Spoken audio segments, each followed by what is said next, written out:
Chapter 2. Aftermath. From his apartment on the 15th floor, Eric Carson had a first-class view of downtown Riyen. The pinnacles and spires, which Anissa had hated, had always been a comfort to him.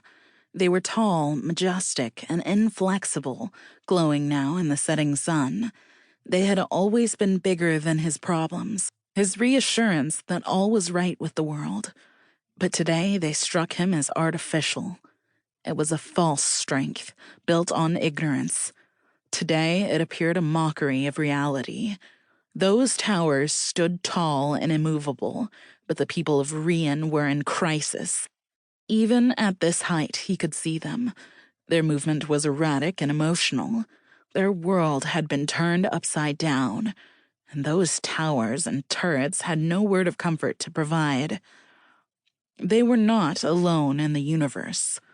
Eric Carson had known this for some time, and yet he found his world had been equally shaken. The scenes in the courtroom kept replaying in his head, interspersed by those hellish minutes in Ngapo as he had watched the Ngapoan rebel Usul beat Anissa and had been helpless to stop it.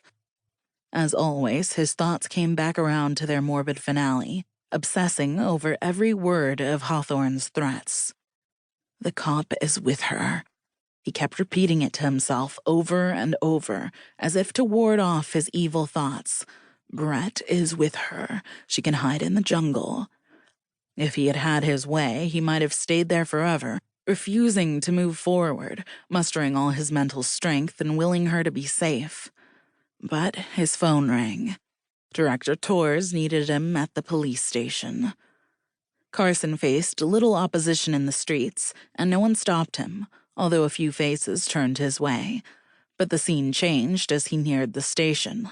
People were gravitating toward it like bees returning to their hive, as if they sensed that this was now the center of affairs. A sergeant on post monitoring the crowd spotted him almost instantly.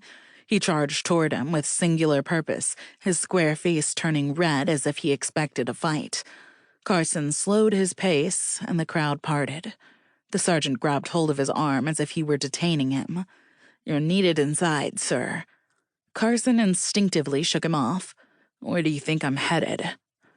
The officer's face turned a deeper shade of red, and his face seemed to become more square, but he kept his mouth shut and followed closely on Carson's tail. The scene inside the station was almost frantic. Its population had doubled in the past 3 hours.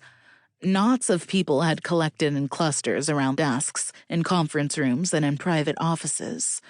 Assistants shuffled between them in sprints, frequently dislodging pencils and papers from desks. Carson thought it looked less like a police station and more like a newsroom. Perhaps it had forcibly evolved into a hybrid due to recent events. He caught sight of pollies, lawyers, reporters, and influential citizens mixed in among the detectives and petty officers. At the far end of the building, through the glass walls, Director Torres sat in her office, a perfect picture of sophisticated calm. Indeed, calm seemed to emanate from her, soaking into the figures in her office. But they may as well have been a lifeless painting hanging on the back wall of a bewildered assembly. Without thought of whether he was welcome or qualified, he instinctively moved to join this painted assembly. And as he passed through the room, faces everywhere followed him. Director Torres spotted him early on, and she watched him approach. The room seemed to hold its breath as he opened the glass door, and when he closed it behind him, he could hear no trace of sound leaking through. "We were beginning to worry," Torres said.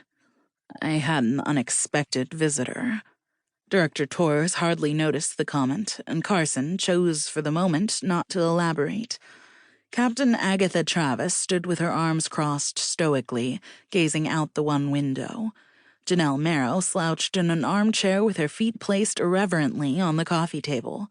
Sitting beside her, in stiff contrast, was Dr. Garrett Answorth.